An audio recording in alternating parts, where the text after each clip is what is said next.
land this sucker? I think we should. I think that'll be a good end to the stream once we get there. So I'm going to F5. Undock.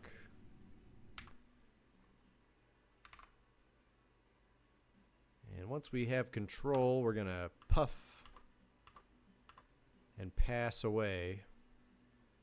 Not like dead, but away from the station.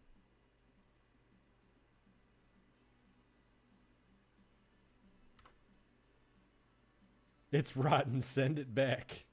What do you mean? It's a frozen pizza. Calm down. Oh, empty beer can. That's another thing. We have to differentiate between fresh pizza and frozen pizza.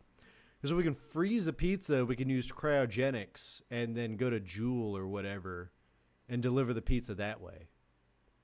But it has to be served in a microgravity environment. Like with a ring or on the surface or something.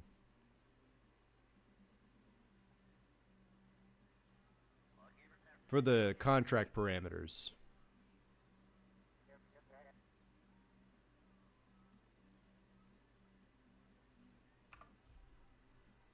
$17.02. Man, we got a lot of fuel.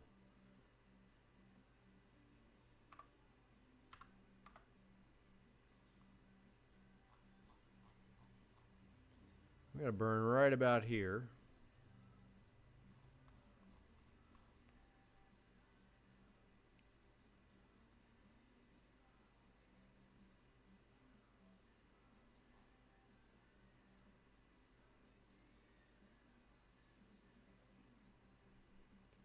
What's that periapsis at? Leave back cryo frozen pizza. I feel like it would be fine. I also think that it would be a really dry pizza, so you'd have to find a way to introduce some moisture. Otherwise, you could freeze dry the ingredients and then make the pizza that way. Like you could have a yeast culture for the dough, and you wouldn't have to freeze that. You just have to keep it alive.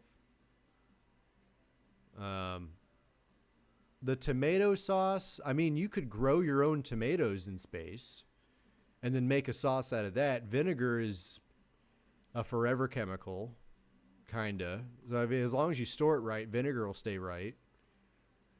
There are ways. 30 is too low. We found that out last time. Let's do 40, 42.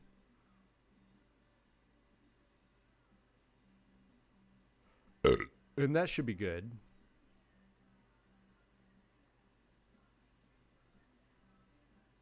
Yeah. Yeah. Yeah, that's right, Beetle Rock. Yeah, you get it. It's like lead, zero lead is the best lead in your body. And I feel like certain chemicals like fluoride, it doesn't have the same hazards, but it definitely falls in that category. Like you don't need fluoride, but it's also not going to kill you, and maybe, yeah, it does protect your teeth a little bit. But it shouldn't be in everything. I feel like you should have a choice.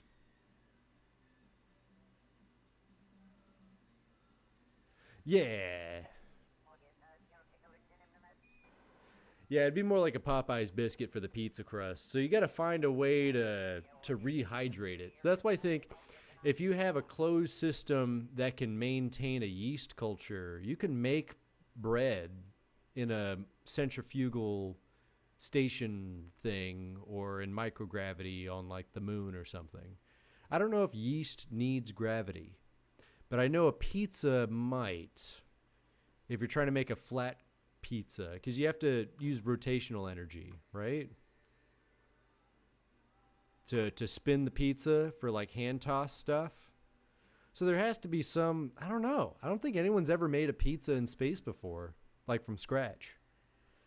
So there'd be a lot of unknowns. That would be a world first. Oh, yeah, we're still learning, for sure. And punch it, Chewie.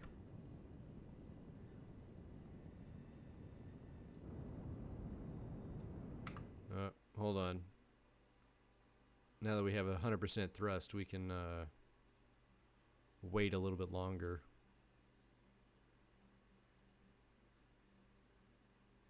No way. You're kidding. The next ISS mission is making a pizza in space? You're kidding. Whisper me that link and I'll post it. You're kidding.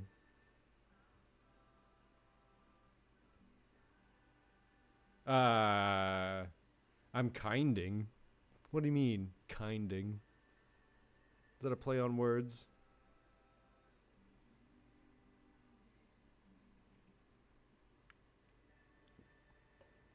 All right, we're going to restart this burn here in about 20 seconds. Kidding, I can't spell. Are you kidding you can't spell? Oh, it would be sick.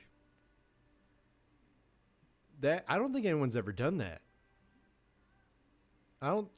They have a warmer for their MREs and stuff in space, but they don't have a microwave on the space station. The Chinese space station has an air fryer, which is cool. They had fried chicken wings not too long ago. Dude, well, once you have a moon base, you can put a stovetop oven in there, and it'd be fine. Like, if you have a stovetop oven, fuck microwaves. Just an electric oven, you could do that. You'd have to find a way for the station to circulate the hot air and the smoke and what have you, and the CO2, because I mean you're having a heating element in open air. You got to figure out the chemistry of the atmosphere, so it has to be similar to Earth. So 70% nitrogen, 20% oxygen, and then like whatever.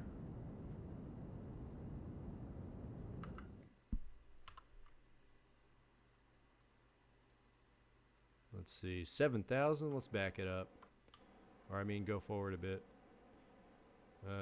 40K. There we go. And we come back in 50 days. Well, I don't want to wait that long.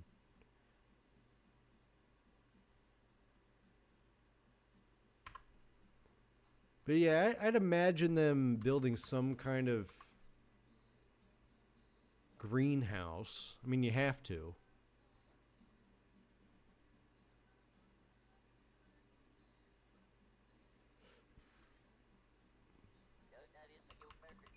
But where do you get your protein?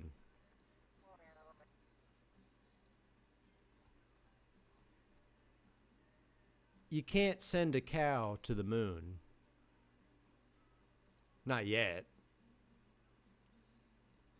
Maybe a chicken. You could probably do like fertilized chicken eggs and then land on the moon. You might be able to get some chickens going on a moon base. Because they're small, they're easy to take care of. Peanuts, yeah, but legumes take time to grow. Peanuts, you can't just grow a peanut like a green bean. They take about a year to mature.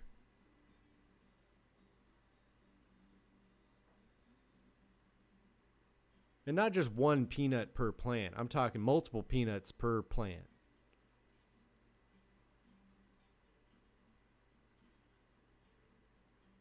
I'm not going to eat that.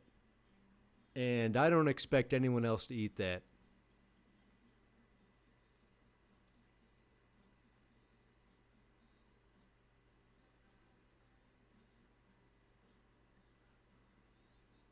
No. I think it would be easier to send up oatmeal. Dried oatmeal that doesn't need any kind of special storage. And that's a good source of protein and iron, and you need the iron for your blood because you're being exposed to high intensity radiation every day. Like, that's another thing. You can't do a surface moon base. You have to build an underground moon base for long duration stays. Like, you have to shield yourself from that radiation because it's just constant. The Apollo astronauts took about 10 chest x-rays of radiation per day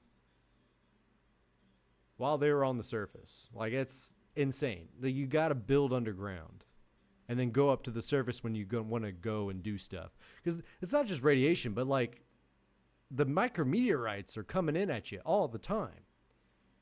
And it's never going to slow down. Like, you got to have some kind of barrier. Lead. So the thing about lead is that depending on the speed of the particle, it might charge the lead particles to become radioactive. And so let's say it was like a bullet. And this is how my chemistry professor explained it to me. Is let's say you have a bullet and you shoot it at this bullet's made out of a high energy particle like a gamma ray or a cosmic ray or whatever, and it hits that lead wall. If the lead is dense enough, it could charge multiple lead compounds to be radioactive and long enough to kind of create the shotgun effect within the structure itself. So it might be more detrimental to use lead instead of something like water, which actually slows down the particle.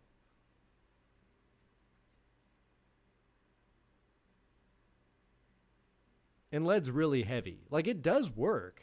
It does. But for super high energy particles, it's actually worse.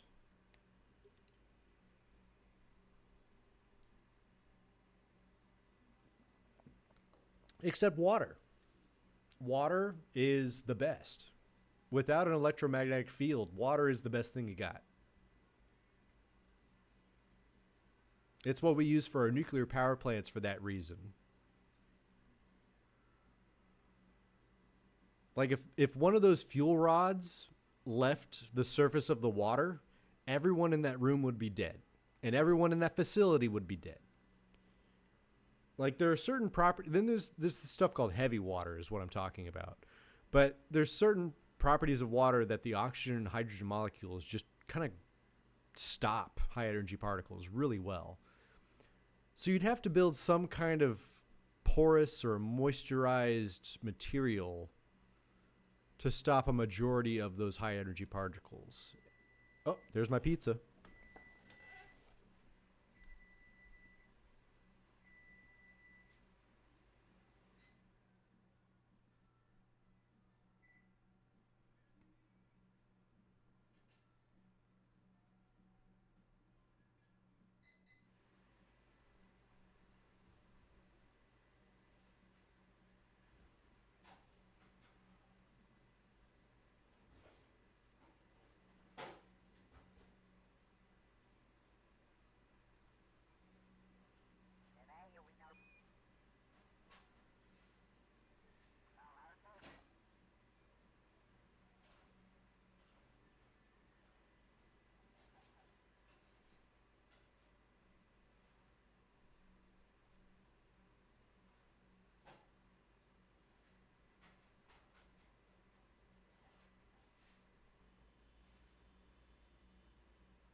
Yeah, water's the best.